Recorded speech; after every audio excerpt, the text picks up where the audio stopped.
Magandang araw. Ako si Jasmine Santos, isang 30 anyos na freelance designer mula sa Laguna at isa ring simpleng ina sa aking magandang anak na lalaki na kalalampas lang ng kanyang unang kaarawan.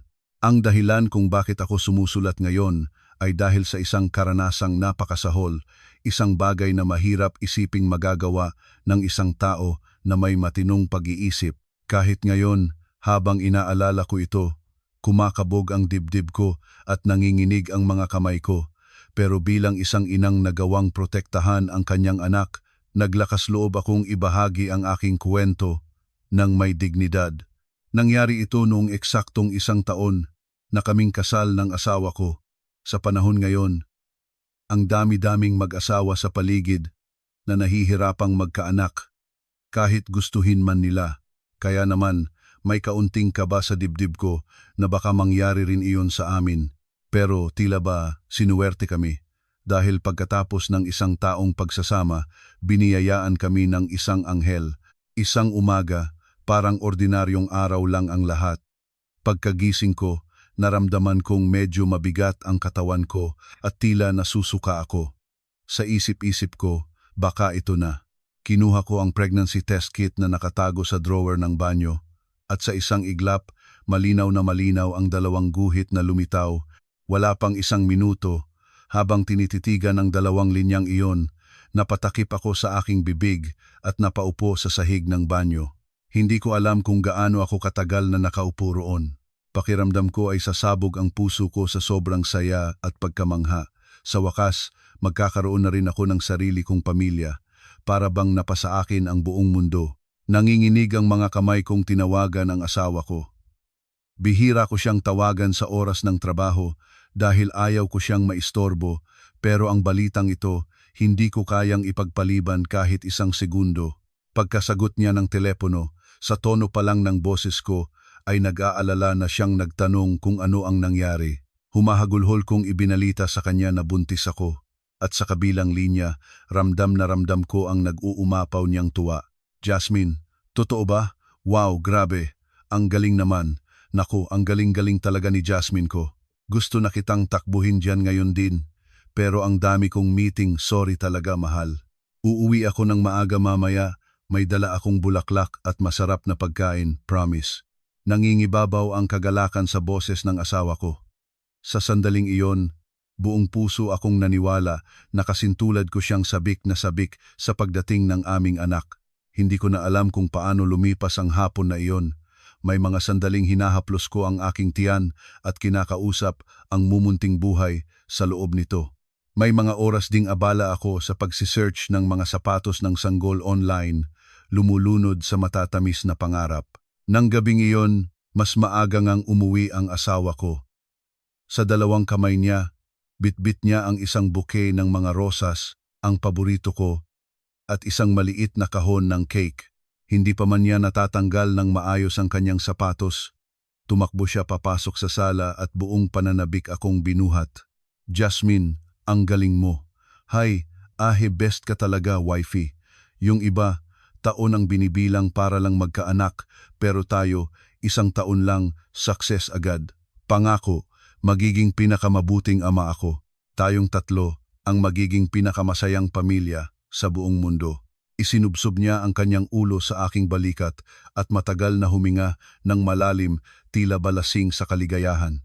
Magkatabi kaming naupo sa sofa at magdamag na nag-usap tungkol sa magiging palayaw ng aming anak. Hindi namamalayan ang paglipas ng gabi. Idinidikit pa niya ang kanyang tenga sa tiyan ko at nagbibirong, "Lucky, naririnig mo ba si Daddy? Ang sarap sa pakiramdam na makita siyang ganoon, puno ng pagmamahal at maaasahan." Matapos ang masayang gabi na iyon, kinabukasan ay sabay kaming nagtungo sa bahay ng mga biyenan ko sa Alabang. Sa totoo lang, tuwing pupunta ako roon, palaging mabigat ang pakiramdam ko. Palihim kasi akong minamaliit ng biyenan kong babae. Pero ngayon, dahil sa magandang balita ng aking pagbubuntis, naniwala akong kahit paano ay masaya niya akong sasalubungin. Pagpasok namin sa sala ng mga biyenan ko, abala na ang mama ko sa paghahanda ng marangyang hapunan. Mayroon siyang kare-kare at nagpiprito pa ng lumpia. Dati-rati, sapat na ang tuyo at kanin o isang ulam lang. Kaya naman, umasa ako na baka naramdaman niya na ang pagbubuntis ko kaya siya naghahanda ng ganito, isang masayang pag-aakala. Pero may kakaibang tensyon sa loob ng bahay. Ang kambal na ate ng asawa ko ay nakaupo sa sofa, parang wala sa sarili at tulala. Si Ate Michelle, na pangasawa niya ay mula sa isang mayamang pamilya, ngunit 5 taon na silang walang anak, kaya't matindi raw ang pressure na nararanasan niya mula sa kanyang mga biyenan. Dahil doon, medyo mabigat din ang loob ko para sa kanya, kaya't maingat akong bumati. Ate, nandito na po kami. Pero hindi man lang niya ako tiningnan. Tumango lang siya ng bahagya, kahit na madalas niya akong binabalewala, mas matalim ang pakiramdam ko sa kanya sa araw na iyon. Nang magkaharap-harap na kami sa hapagkainan, hindi na makapaghintay ang asawa ko at buong pagmamalaking ibinalita, "Ma, ate, buntis si Jasmine. Kahapon lang namin nalaman." Tumawa siya ng malakas na parang kanya ang buong mundo at inakbayan ako. Sa hiya, bahagya akong yumuko at sumulyap sa reaksyon ng biyenan ko. Pero ang reaksyon niya ay malayong malayo sa inaasahan ko. Imbes na isang masayang ngiti, isang kakaibang pagkaseryoso ang gumuhit sa kanyang mukha habang tinititigan niya ako mula ulo hanggang paa. Pagkatapos, habang tinutusok ng tinidor ang isang piraso ng karne mula sa kare-kare, nagsalita siya ng may panunuya. "Oo nga, no. Ang dali-dali mo namang magkaanak. Samantalang yung iba diyan, kung sino-sinong sikat na albularyo na ang pinuntahan, milyon-milyon na ang ginastos sa ospital pero wala pa ring balita. Halos masiraan na ng bait. Samantalang ikaw, walang kahirap-hirap, bigla na lang nabuntis."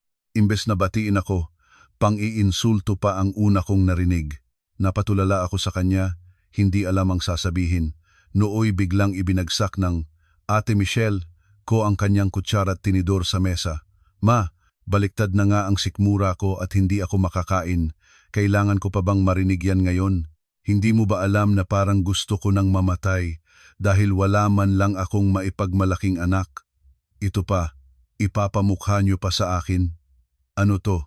Nang iinis kayo." Sumigaw siya. Namumula ang mga mata niya habang masama akong tinititigan. Pagkatapos ay bigla siyang tumayo, pumasok sa kanyang silid at malakas na isinara ang pinto. Sa isang iglap, ang buong bahay ay naging kasing lamig ng yelo. Sinulyapan ng biyenan ko ang direksyon ng silid at pagkatapos ay bumaling sa akin na may galit sa mukha. "Jasmine, wala ka talagang pakiramdam. Kailangan mo pa ba talagang sabihin yan ngayon para lang saktan ang ate mo? Alam naming malusog ka, kaya madali kang nabuntis. Pero sana naman nag-isip-isip ka muna. Bakit kailangan mong paiyakin siya ng ganyan? Sarili mo lang ba ang iniisip mo? Hindi mo ba nakikita ang sakit na nararamdaman ng iba? Sa sobrang sama ng loob, naramdaman kong namumuo ang mga luha sa aking mga mata. Hindi ko naman sinasadyang saktan ang ate ko. Isang magandang balita para sa pamilya ang dala ko, pero ako pa ang naging kontrabida. Pakiramdam ko ay nasusunog ang dibdib ko sa sama ng loob. "Mama, akala ko po matutuwa rin kayo. Pasensya na po. Siguro nga po, hindi ako nag-isip." Yumuko ako at humingi ng tawad. Nooy siniko ako ng asawa ko. Inasahan kong ipagtatanggol niya ako na may sasabihin siya sa nanay niya. Pero ang mga salitang lumabas sa bibig niya ay brutal na sumira sa aking mga inaasahan. "Jasmine, tama si Mama. Alam naman nating sensitibo si ate ngayon, masyado lang tayong nadala sa tuwa. Manahimik na lang muna tayo at kumain. Ma, ang sarap nitong kare-karinyo. Si ate, kakain din yan mamaya kapag nagutom." Imbes na kumampi sa akin, kinatigan pa niya ang sinabi ng ina niya at pinatahimik ako. Ang lalaking dati nagwawala kapag nasusugatan lang ang daliri ko, ngayon ay tila ba ibang tao sa harap ng nanay niya. Ang sakit ng katraydurang naramdaman ko. Pilit kong ginuya ang pagkain, pero wala akong malasahan. Habang nilulunok ko ang bawat piraso, Pakiramdam ko'y bumabara ito sa lalamunan ko at para akong masusuka. Ang biyenan ko ay patuloy na kumain habang bumubuntong hininga sa pag-aalala sa kanyang anak na babae. Ako naman, parang isang kriminal na hindi makatingin ng diretsyo, nakayuko lang sa aking plato. Ang gabing iyon ay natapos nang hindi ko man lang naintindihan kung ang pagkain ay pumasok ba sa bibig ko o sa ilong ko, ni hindi kami nakakain ng prutas, pinalayas kami ng parang aso. Habang pauwi kami sa sasakyan, walang imik ang asawa ko, walang kahit isang salita ng sorry. Nakatingin lang ako sa bintana, lunod sa sama ng loob. Siguro sobra lang ang reaksyon ni Mama dahil naaawa siya kay ate, sabi ko sa sarili ko. At si Marco, siguro naipit lang siya sa gitna. Paulit-ulit kong sinabi iyon para pagaanin ang loob ko. Ang araw na dapat ay puno ng pagpapala para sa aking pagbubuntis ay naging gabi kung saan naramdaman kong ako ang pinakamalungkot na buntis sa buong mundo bago ako natulog. Noong gabing iyon pagka-uwi namin galing sa bahay ng biyenan ko, hindi ako makatulog sa sobrang sama ng loob. Habang pinagmamasdan ko ang mukha ng asawa kong mahimbing na natutulog sa tabi ko, pabalik-balik sa isip ko ang eksena kanina kung paano niya ako pinatahimik sa harap ng nanay niya. Bigla na lang tumulo ang mga luha ko. Pinilit kong ipikit ang aking mga mata para sa kapakanan ng sanggol sa sinapupunan ko nang biglang isang tunog ang bumasag sa katahimikan. Tunog ng password ng pinto na pinipindot. Beep, beep, beep.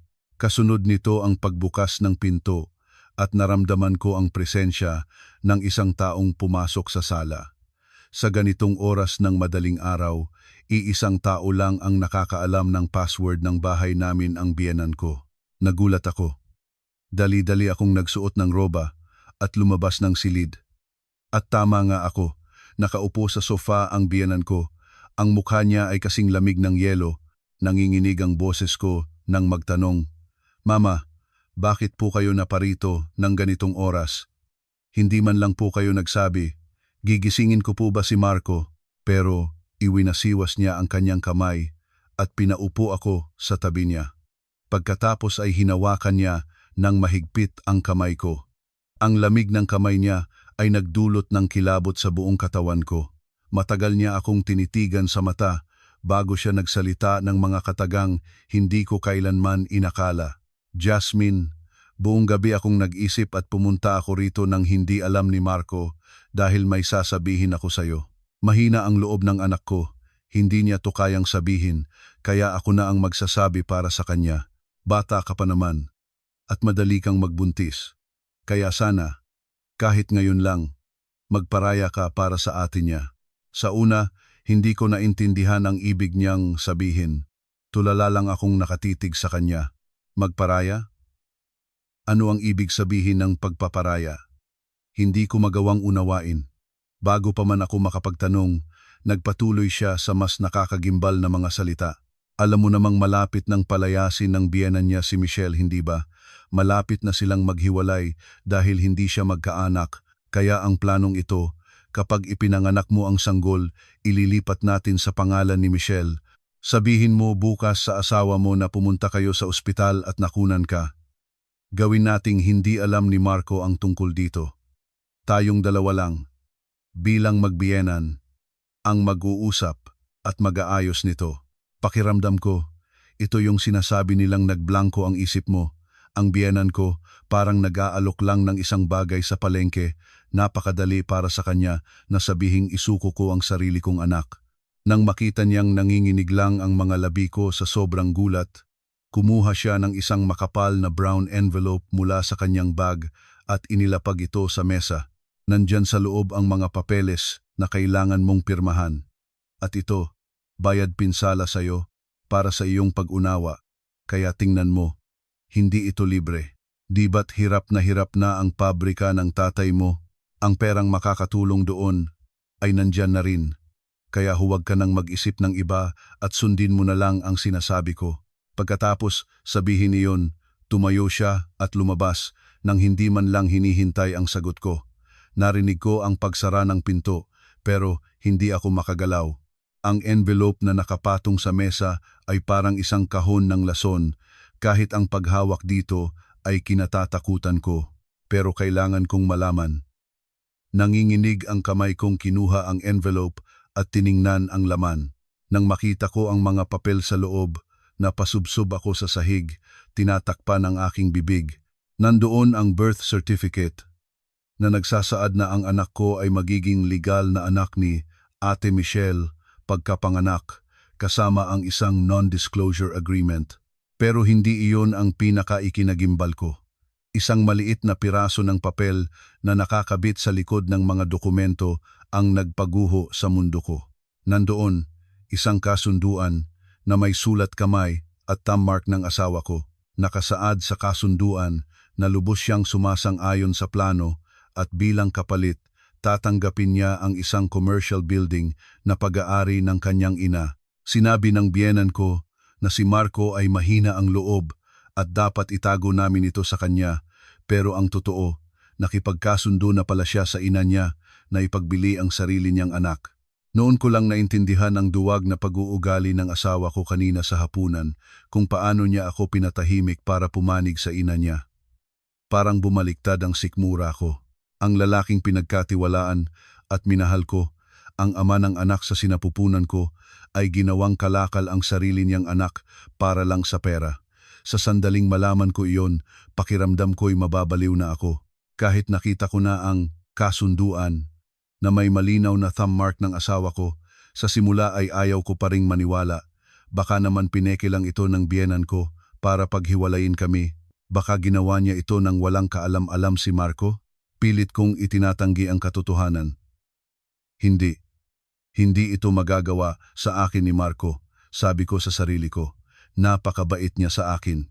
Paulit-ulit kong sinabi iyon, ngunit ang pagdududa na sumibol sa aking puso ay hindi madaling mapawi.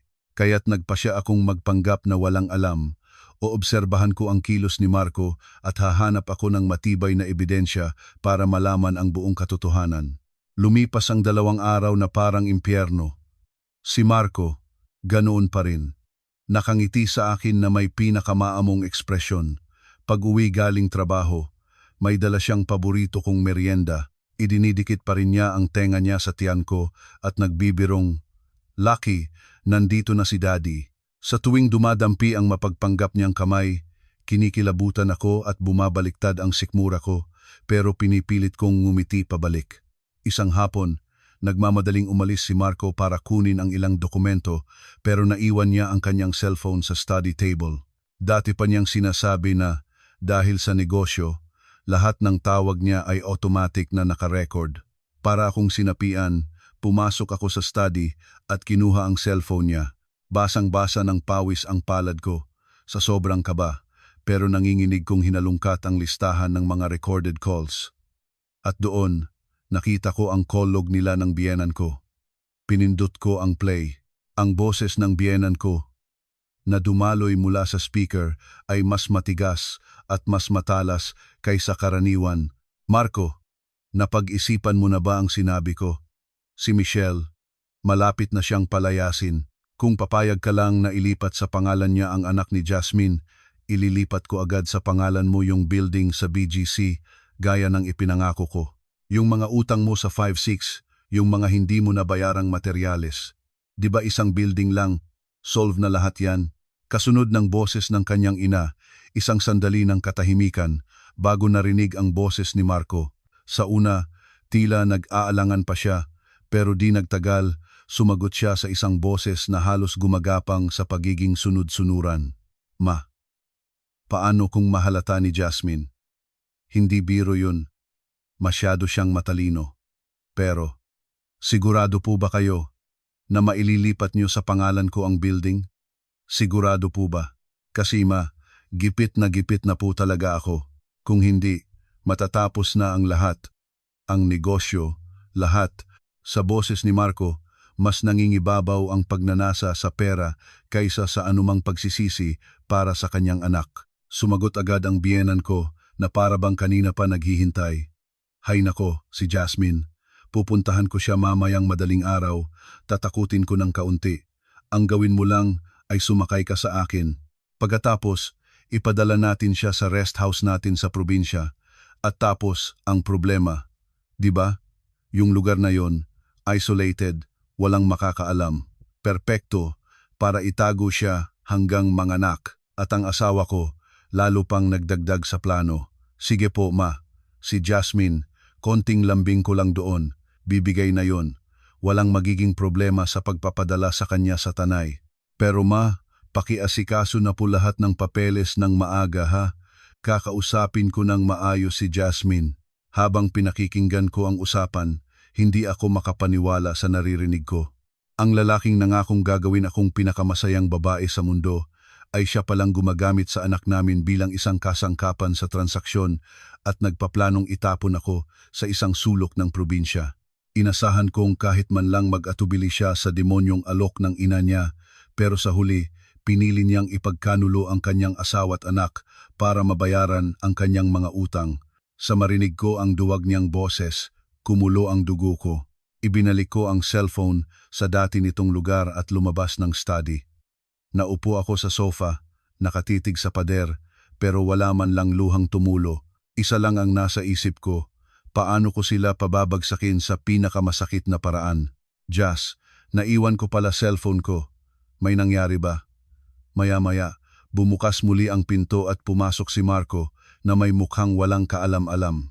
Ngumiti ako sa kanya ng pinakamatamis, tulad ng dati. Wala naman. Hindi ko nga namalayan na naiwan mo pala. Kinabukasan ng umaga, wala akong tulog. Namamaga ang mga mata ko at pumipintig sa sakit ang ulo ko. Pero kailangan kong maging matatag.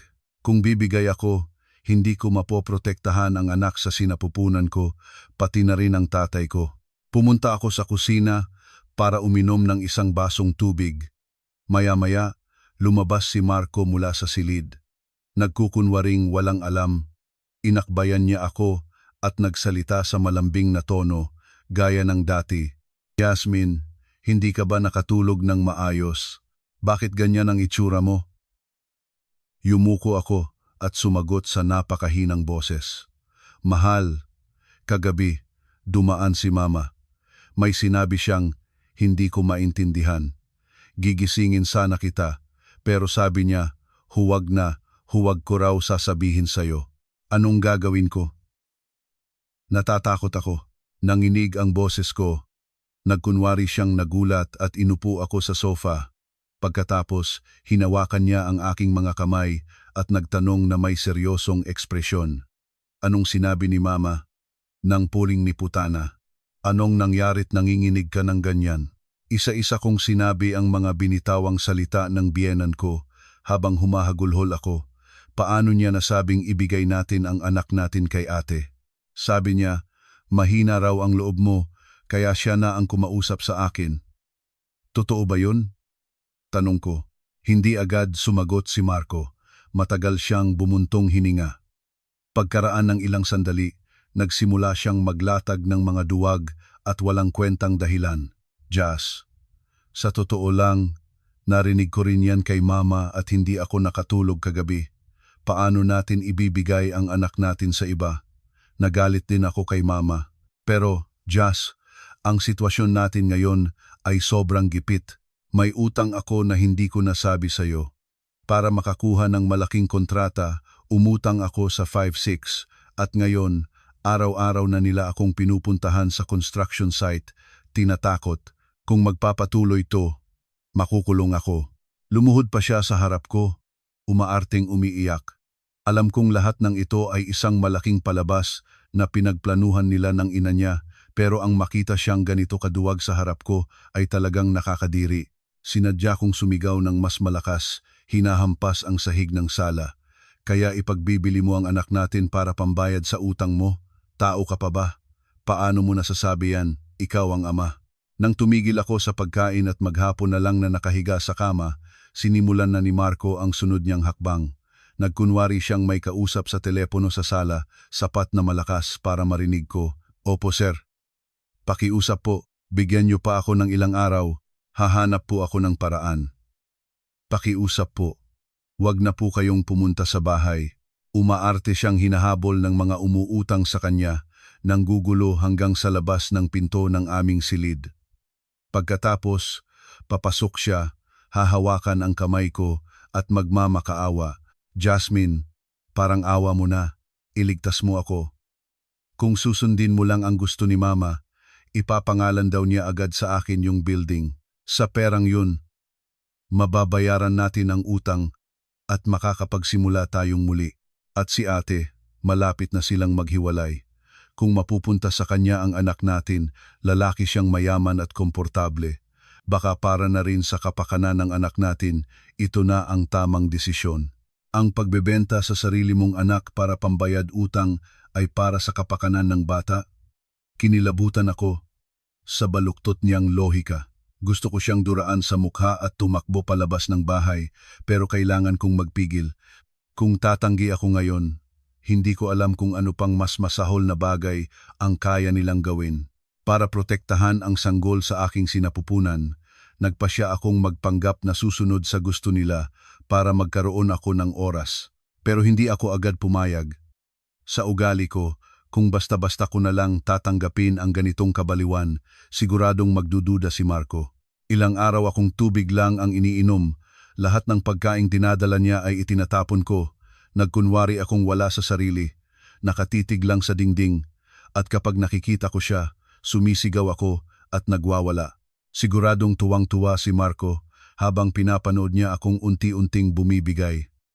Ang plano niya ay sirain ang pag-iisip ko hanggang sa maniwala akong wala na akong pagpipilian kundi sumunod sa kanya.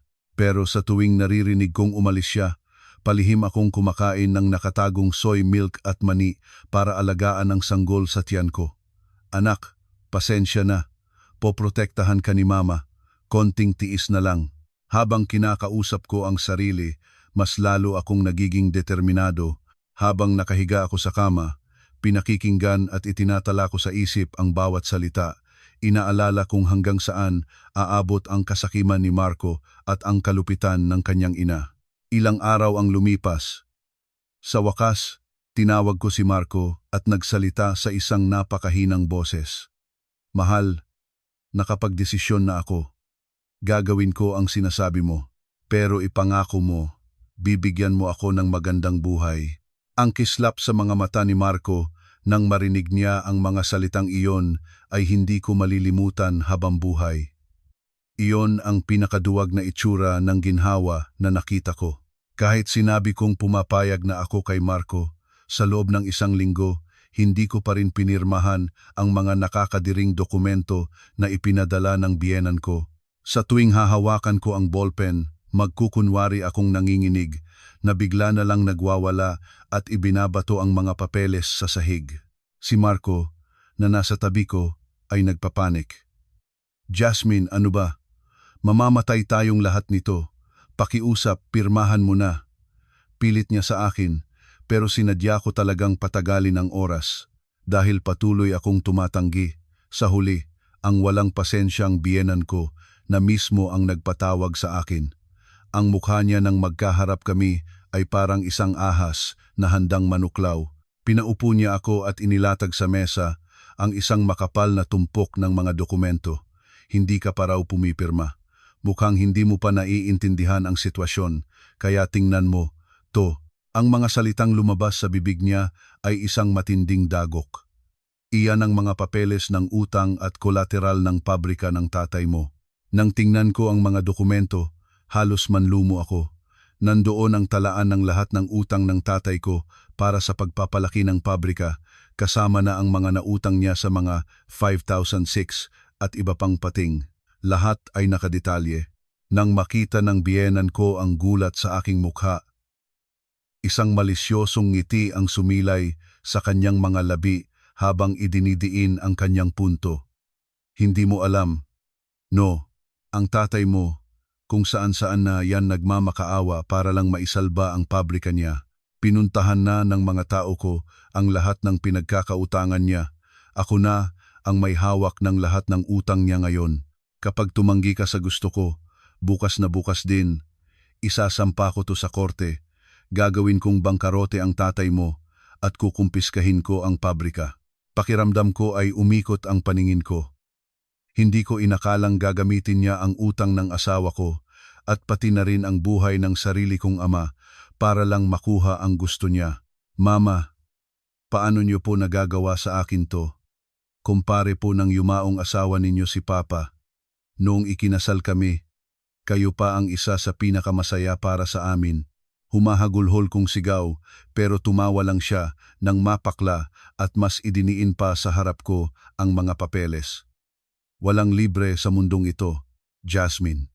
Tinanggap kita sa pamilyang to kahit alam ko ang kalagayan ng pamilya nyo dahil naniniwala akong malusog ka at kaya mong magbigay ng tagapagmana sa amin. Pero ngayon, nasa alanganin ang ate ni Marco. Hindi mo ba kayang magsakripisyo ng ganito para sa kanya? Hindi ito pakiusap, utos ito. Pirmahan mo yan ngayon din. At bukas, lumipat ka na sa rest house sa Tanay na inihanda ko para sa'yo. Trinato niya ako na parang isang bagay na basta-basta na lang itatapon. Idinagdag pa niya ang mga detalyadong utos. Pumunta sa rest house, putulin ang lahat ng komunikasyon sa labas, mag-focus lang sa pagbubuntis at pagkapanganak. Ibigay agad ang bata kay Ate Michelle. Doon, sa harap niya, gumanap ako bilang isang talunan. Nanlalambot akong napaupo sa sahig. Humahagulgol. Sige po. Gagawin ko po ang lahat ng gusto nyo. Pakiusap po. Huwag nyo lang galawin si Papa. Kahit saan nyo pa ako dalhin, sa rest house o kung saan man, basta't iligtas nyo lang po ang pabrika. Sa aking pagpapakumbaba, isang nasisiyahang ngiti ang sumilay sa mukha ng biyenan ko. Tinapik-tapik niya ang aking balikat. Ayan, dapat noon mo pa ginawa. Para rin naman to sa ikabubuti ng pamilya. Kaya huwag ka nang magdamdam. Dadalawin ka naman lagi ni Marco doon. Habang nakayuko at nagpupunas ng luha, isang malamig na ngiti ang lihim na gumuhit sa aking mga labi. Maaring akala ng mga demonyong ito ay nagtagumpay na sila, ngunit ang hindi nila alam, ang buong usapan ang pagbabanta gamit ang pabrika ng aking ama ay malinaw na nakarecord sa aking cellphone. Hawak ko na ang pinakamatibay na ebidensya. Dinala nga ako sa isang liblib na rest house sa Tanay. 6 na buwan na ang tiyan ko, malaki na at halata. Nagsimula na ring maramdaman ng malinaw ang mga sipa at paggalaw ng aking anak. Pero sa bawat mumunting paggalaw na iyon, sa halip na tuwa, isang malamig na takot ang aking nararamdaman. Ang lugar na ito ay hindi isang paraiso para sa aking pagbubuntis. Ito ay isang kulungan, dinisenyo upang ihiwalay ako sa mundo at agawin ang aking anak. Walang katao-tao sa paligid ng rest house. Isang matandang babae na inupahan ng biyenan ko ang nag-aasikaso ng aking pagkain at paglilinis habang binabantayan ang bawat kilos ko. Ang tanging daan papasok at palabas ay ang kalsadang dinadaanan ni Marco tuwing Sabado't Linggo. Dito, tuluyan akong na-isolate. Ipinagpatuloy ko ang pag-arte bilang isang buntis na walang lakas at walang magawa. Pero iyon ay sa panlabas lamang. Ginamit ko ang aking kaalaman bilang isang freelance designer, ang pagiging sanay sa mga gadget at teknolohiya upang maglagay ng mga napakaliliit na kamera sa iba't ibang sulok ng rest house.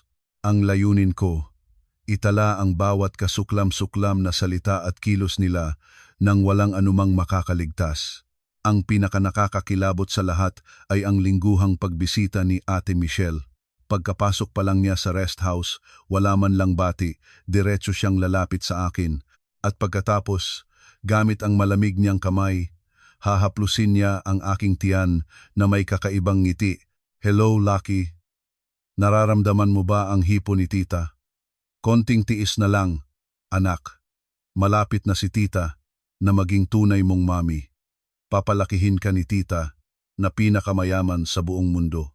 Idinidikit niya ang kanyang tenga sa aking tiyan at bumubulong, ako na ang magiging mami mo. Sa tuwing naririnig ko iyon, nararamdaman kong tila nagwawala sa loob ang aking anak, sumisipa ng malakas. Alam din ng anak ko, alam niyang ang babaeng nasa harap niya ay hindi ang kanyang ina, kundi isang mang-aagaw na nagbabalak na kunin siya. Sa loob-loob ko'y sumisigaw ako, pero sa labas ay isang mahinang ngiti lang ang aking ipinapakita. Ang lakas nga po ng sipa niya, ate, sunod-sunuran kong sagot. Wala siyang pakialam sa reaksyon ko.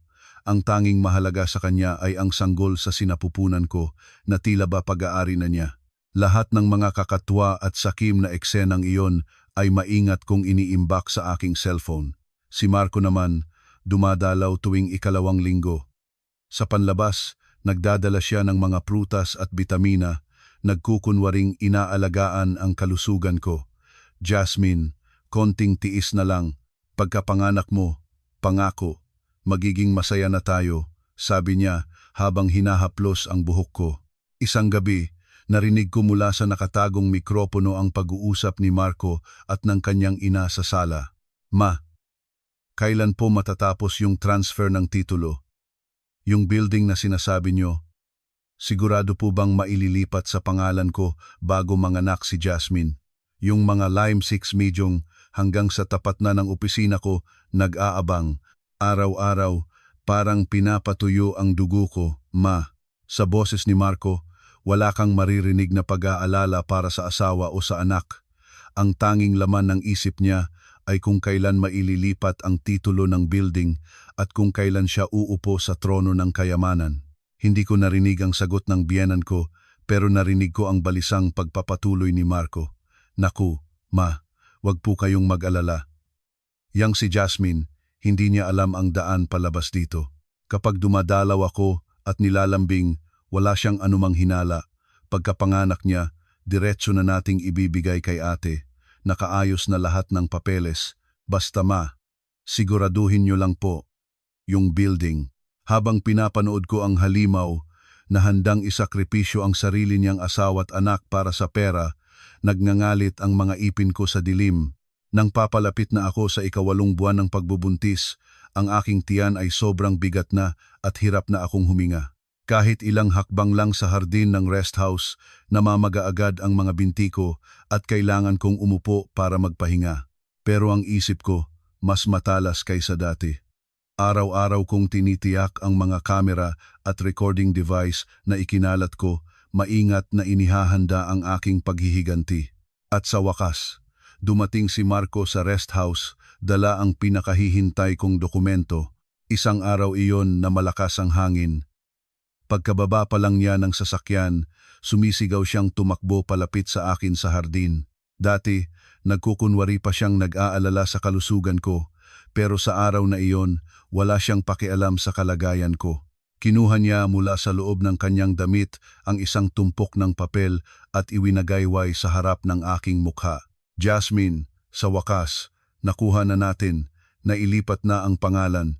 Tingnan mo to, ang idinidiin niya sa aking mukha ay walang iba kundi ang kopya ng TCT o titulo ng isang commercial building sa BGC.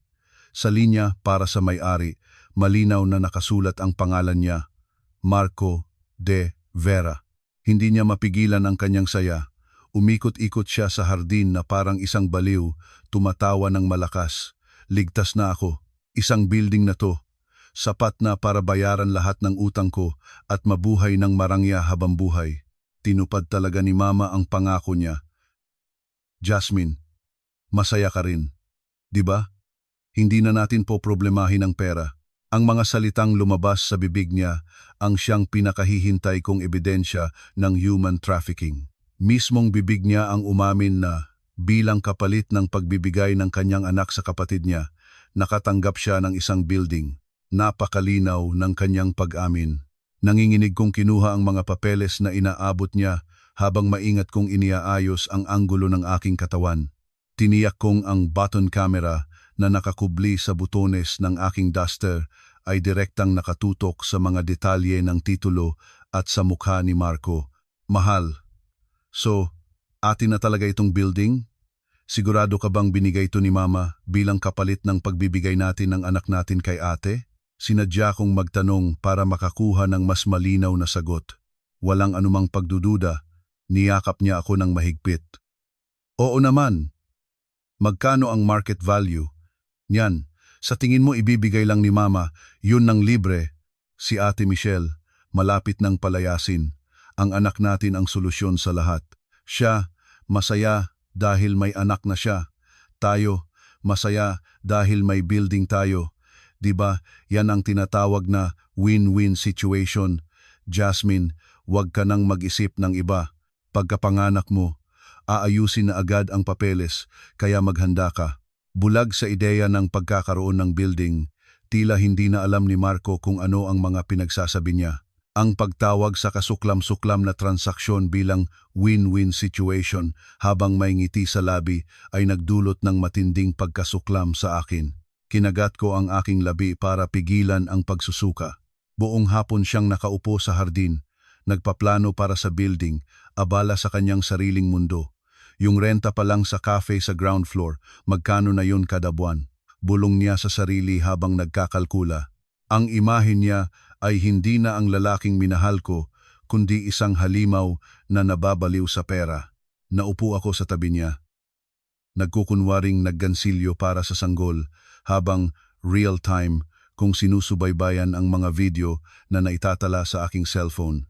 Ang boses ni Marco, ang namumula niyang mukha sa sobrang tuwa, at ang napakahalagang kopya ng titulo lahat ay perpekto. Ang patunay ng human trafficking na may kasamang pinansyal na kapalit ay ganap ng nasa aking mga kamay. Si Marco, sa paniniwalang ako ay isang kaawa-awang biktima na sunod-sunuran sa kanya, ay hinaplos pa ang ulo ko at binitawan ang mga huling mapagpanggap na salita. Jasmine, konting tiis na lang talaga. Ang lucky natin, siya pa ang nagdala sa atin ng building. Napakabuting anak. Talaga.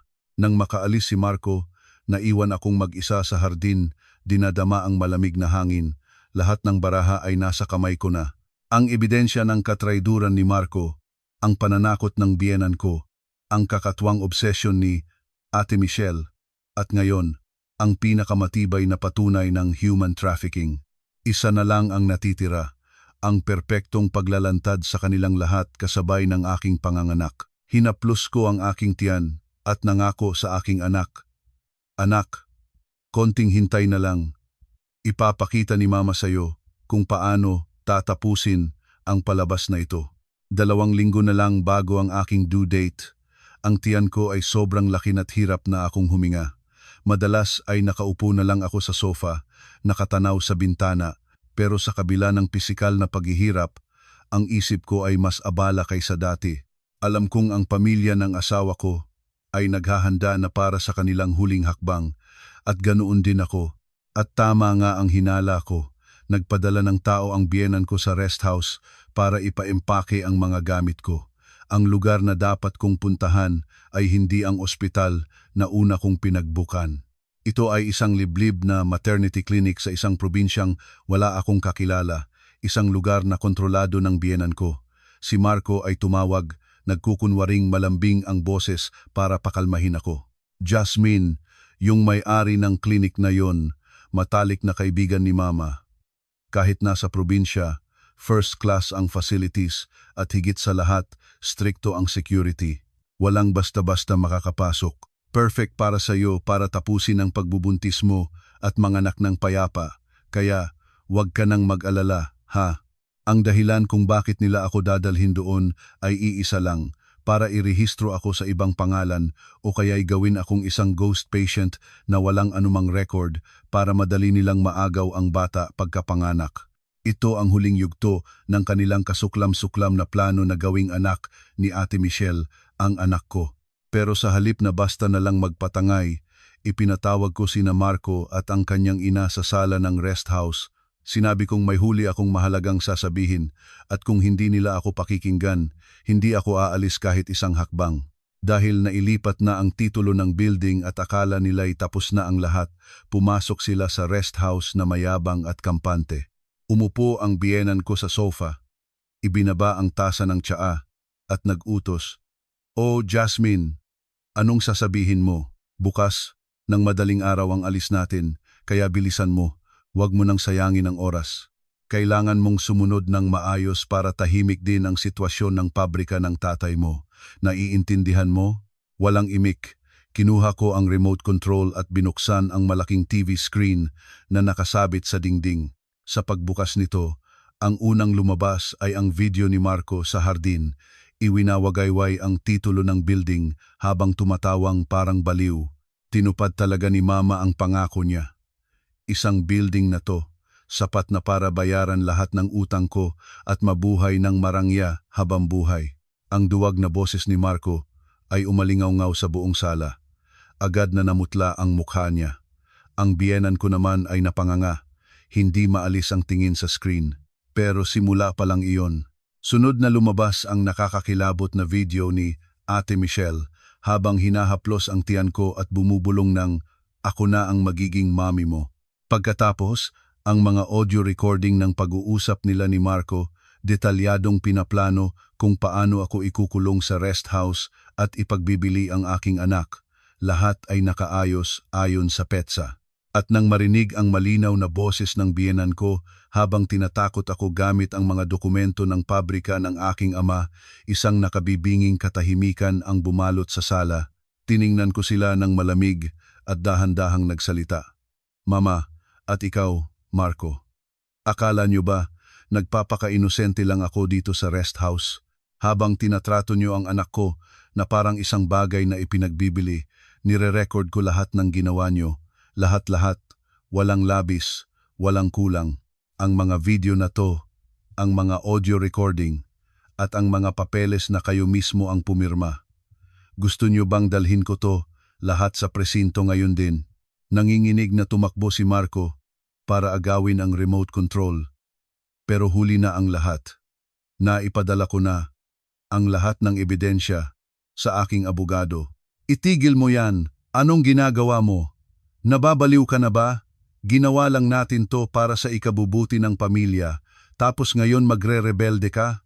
Sigaw ng biyenan ko, nanginginig sa galit. Pero wala na ang dating kumpiyansa sa kanyang boses. Sa harap ng mga malinaw na ebidensya ng human trafficking, blackmail at illegal detention, alam niyang hawak ko na sila sa leeg. Inihagis ko sa mesa ang isang tumpok ng mga dokumento na inihanda ko na. "Mamili kayo. Dadalhin ko ang mga ebidensyang ito sa pulis at mabubulok kayo sa kulungan bilang mga human trafficker, o pipirmahan niyo lahat ng hinihiling ko at mananahimik kayong maglalaho. Simple lang ang mga hinihiling ko. Una, pirmahan niyo itong affidavit na nagsasabing bayad na ang lahat ng utang ng pabrika ng tatay ko ngayon din. Dahil kayo na ang bumili ng mga utang na iyon, isang desisyon niyo lang, tapos ang usapan. Pangalawa, yang commercial building na nakapangalan kay Marco, ilipat niyo ang titulo sa pangalan ng anak ko, ngayon din sa pamamagitan ng isang deed of donation. At pumirma kayo dito sa divorce papers na nagsasaad na isinasalin niyo sa akin ang gusali bilang alimony." Nagwala ang biyenan ko sa galit. Sa sakim niyang mga mata, wala pa ring bahid ng pagsisisi. "Ang kapal ng mukha mo. Sino ka para utusan ako? Alam mo ba kung anong halaga ng building na yan? Hinding-hindi ko ibibigay yan. Kahit isumbong mo kami sa pulis. Kaya naming ayusin yan gamit ang mga koneksyon namin." Tumawa ako ng mapakla at nagkunwaring pinipindot ang numero sa aking cellphone. "Mama, mas nanghihinayang po ba kayo sa building? O mas natatakot kayong mabulok sa kulungan dahil sa child trafficking? Isipin nyo, kapag kumalat ang balita, siguradong matutuwa ang mga koneksyon ninyo. Nagbanta ako. Bibigyan ko kayo ng 10 minuto. Kapag pagkatapos ng 10 minuto ay wala pa ring pirma, sabay-sabay kong ipapakalat ang mga ebidensyang ito sa media at sa website ng PNP. Si Marco, na nanginginig sa takot sa tabi niya, ay tumingin sa akin at pagkatapos ay hinila ang braso ng ina niya. "Ma, pumirma na kayo. Ayokong makulong. Mas takot akong mamatay sa kamay ng mga 5-6. Pero kung darating pa ang pulis, tapos na talaga ako. Ibigay niyo na yung building, ma." Pakiusap, mukhang seryoso siya, "Ma." Ang makita silang nag-aaway para lang mailigtas ang sarili nilang balat ay nakakadiri. Ang mga taong handang ipagbili ang isang bata para sa isang building, ngayon ay nagsisisihan dahil sa mismong building na iyon. Ang biyenan ko, nagngangalit ang mga ngipin sa galit, ay kinuha mula sa kanyang bag ang stamp pad at seal na inihanda niya para sa pagproseso ng mga papeles sa maternity clinic. Nanginginig ang kamay niyang itinatak ang selyo sa affidavit ng pagbabayad ng utang ng aking ama, sa divorce papers at sa deed of donation ng real estate. Habang ginagawa niya iyon, sa loob-loob ko'y nagdiwang ako. Matapos kong isa-isang suriin at ilagay ang mga dokumento sa aking bag, tinitigan ako ng biyenan ko nang may matinding galit. Ayan, nakuha mo na ang gusto mo. Ngayon, burahin mo lahat ng video na yan dito mismo at nangako kang hindi ka magsusumbong. Kapag hindi mo tinupad, hindi rin ako mananahimik. Dahan-dahan kong isinara ang zipper ng aking bag at tumayo. Isang malamig na ngiti ang ibinigay ko sa kanila. Mama, yung sinabi ko kaninang hindi ako magsusumbong. Naniwala po kayo? Bakit ko naman tutuparin ang pangako ko sa mga kriminal na nagtatratong parang bagay sa mga tao? Tungkulin ng isang mamamayan na isumbong ang krimen. Ang katarungan ay hindi nabibili ng perang ibinigay niyo sa akin. Kasabay ng pagtatapos ng aking mga salita, sumigaw ako patungo sa likod bahay. Pasok. Biglang bumukas ang pinto sa likod at pumasok ang mga pulis na kanina pa nakaantabay. Bago ko sila ipinatawag sa rest house, na isumiti ko na sa pamamagitan ng aking abogado ang lahat ng ebidensya at inayos ang lahat para sa isang entrapment operation. Sumigaw sina Marco at ang kanyang ina, pero huli na ang lahat. Marco de Vera, Cynthia de Vera, kayo ay inaaresto sa salang attempted child trafficking, illegal detention at grave coercion. May karapatan kayong manahimik. Habang binabasa ng pulis ang Miranda rights, pinusasa nila ang mag-ina. Si Marco ay gumapang sa aking paanan, nagmamakaawa. Jasmine, nagkamali ako. Patawarin mo na ako. Kahit para na lang sa anak natin, huwag mo namang gawin to. Nasuklam ako sa duwag niyang boses. Ang isang taong handang magpagbili ang kanyang anak para sa pera ay walang karapatang banggitin ang kapakanan ng bata. Ang biyenan ko, sabog ang buhok, ay patuloy na nagmumura at isinusumpa ako. Pero hindi ako natinag.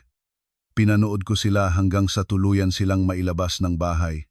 Nang maiwan akong mag-isa sa tahimik na sala, hinaplos ko ang aking tiyan. Anak, tapos na. Nanalo si Mama. Kasabay ng pakiramdam ng ginhawa, mainit na luha ang dumaloy sa aking mga pisngi. Habang nagpapagaling ako sa ospital pagkatapos manganak, iisa lang ang nasa isip ko, ang kumpletong pagbagsak ng aking biyenan at dating asawa. Tuwing naaalala ko ang mga araw na nag-iisa akong hinahaplos ang aking tiyan sa impyernong rest house na iyon, kumikirot ang puso ko, ngunit ang hininga ng aking anak na payapang natutulog sa aking mga bisig ay naging pinakamatibay kong panangga. Nang ipanganak ang aking anak 2 linggo bago ang inaasahan, napagtanto ko, nagmadali siyang lumabas para protektahan ang kanyang sarili at para gisingin ako, ang kanyang ina. 3 buwan ang lumipas, nang muli kaming magkaharap sa korte, nakakaawa ang itsura ng pamilya ng dati kong asawa. Ang biyenan ko, na dati nagyayabang bilang may-ari ng isang building, ay nakasuot na ng damit preso, nakayuko. Si Marco naman ay nagtatago sa likod ng guwardiya, hindi makatingin sa akin ng diretso. Bago magsimula ang paglilitis sa pasilyo ng korte, bigla siyang tumakbo sa harap ko at lumuhod. Jasmine, pakiusap, nagkamali ako. Hindi mo ba ako mapapatawad kahit ngayon lang? Alam mo namang wala akong magawa. Alam mo kung paano trinato ni Mama si ate, binigyan pa ng building, habang ako, parang basura lang. Nang mangailangan ako ng pera para sa negosyo, hindi niya ako tinulungan. Sabi niya, mauubos ko lang daw ulit. Kaya nawala ako sa sarili ko. Mas gugustuhin ko pang gawin yon kaysa mamatay sa saksak ng mga inutangan ko. Hinawakan niya ang laylayan ng aking damit, naglalatag ng mga walang kwentang dahilan. Sa kanyang boses, wala kang maririnig na pagsisisi para sa kanyang anak o sa akin. Tanging ang makasariling pagnanais na mabuhay at ang panghihinayang sa nawalang building ang naroroon. Humagulgol siya. Kapag natapos na ang parusa ko, magbabago na ako. Promise. Hindi naman natin pwedeng hayaang lumaking walang ama si Lucky. Diba? Jasmine, pakiusap, magiging mabuti na ako. Kung tutulungan mo lang ako sa testimonya mo, probation, lang daw ang sintensya ko. Pakiusap, iligtas mo ako. Walang ama? Ang marinig ang mga salitang iyon mula sa isang taong handang ipagpalit ang kanyang anak sa pera ay nagpaalab sa natipon kong galit. Tinabig ko ng malakas ang kamay niya at sa duwag niyang mukha, ibinuhos ko ang lahat ng galit mula sa kaibuturan ng aking puso at walang awang dinuraan siya. Ang tawagin kang ama ng anak ko ang pinakamalaking kahihiyan. Hanggang sa huli, hindi mo aaminin ang kasalanan mo. Pero tandaan mo to, ipinagbili mo ang anak mo para sa isang building. Habang nasa kulungan ka, pag-isipan mong mabuti kung gaano kasuklam-suklam ang ginawa mo. Yan ang krus na papasanin mo hanggang mamatay ka. At huwag na huwag mo nang babanggitin ang palayaw ng anak ko gamit yang marumi mong bibig, nakakakilabot. Sa loob ng korte, patuloy na sumisigaw ang biyenan ko. Tinulungan ko lang ang anak ko. Paanong naging human trafficking? Yan. Pero malamig ang tingin sa kanya ng hukom. Ang ebidensya ay hindi matatawaran. Idiniin ng piskal ang planadong pagkulong sa isang buntis para agawin ang kanyang anak at ang malaking halaga ng perang kapalit.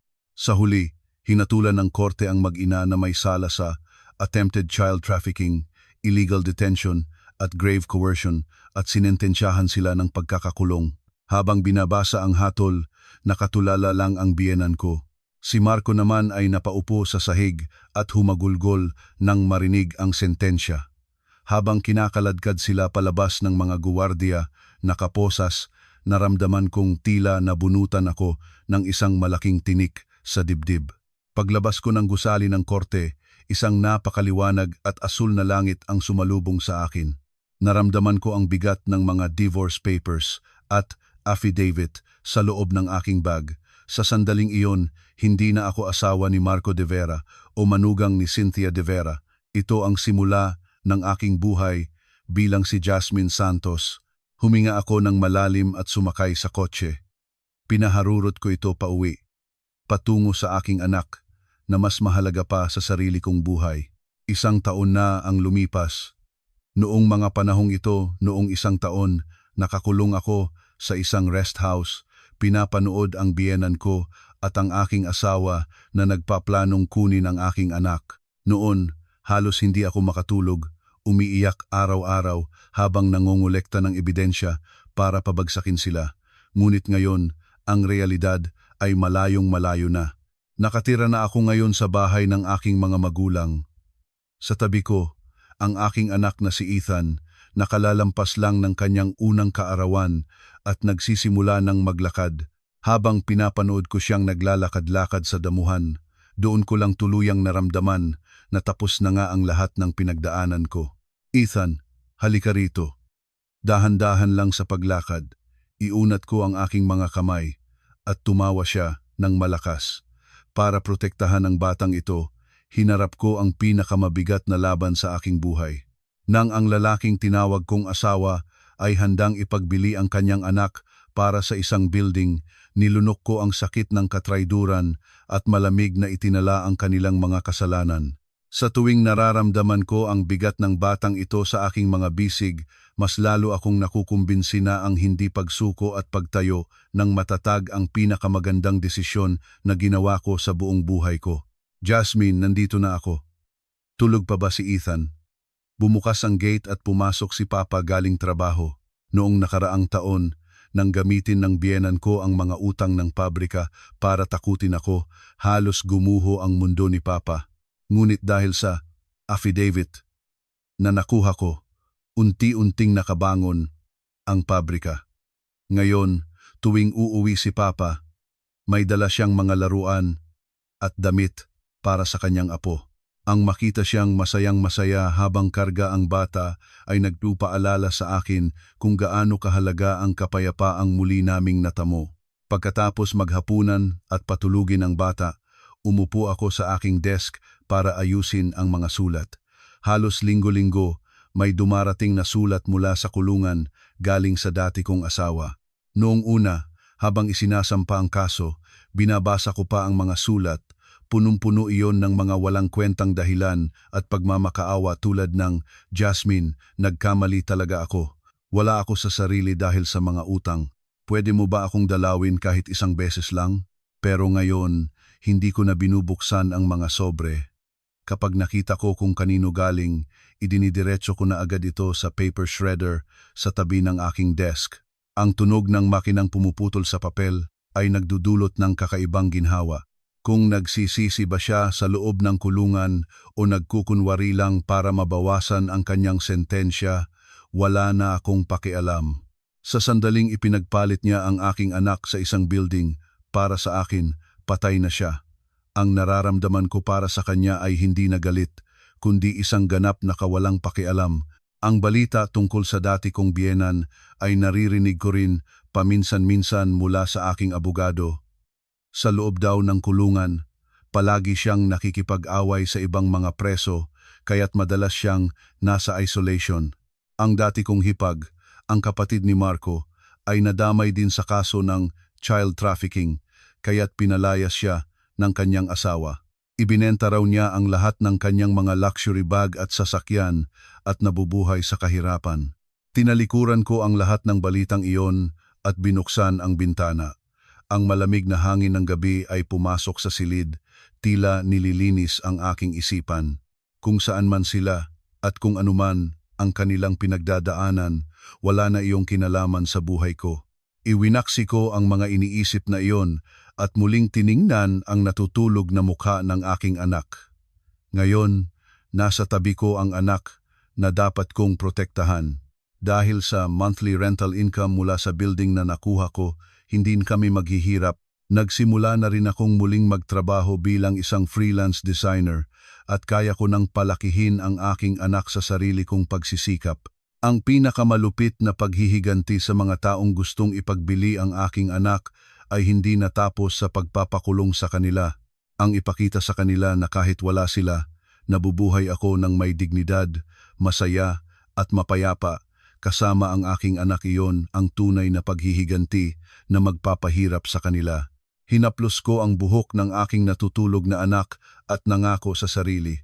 Hindi ko nahahayaang may manggulo pa sa aming buhay. Ang buhay na sinubukan nilang wasakin, itinayo kong muli gamit ang sarili kong mga kamay. Habang binabayaran nila ang kanilang mga kasalanan sa kulungan, buong tapang kong poprotektahan ang payapang buhay na ito kasama ang aking anak. Salamat sa pakikinig sa aking mahabang kuwento.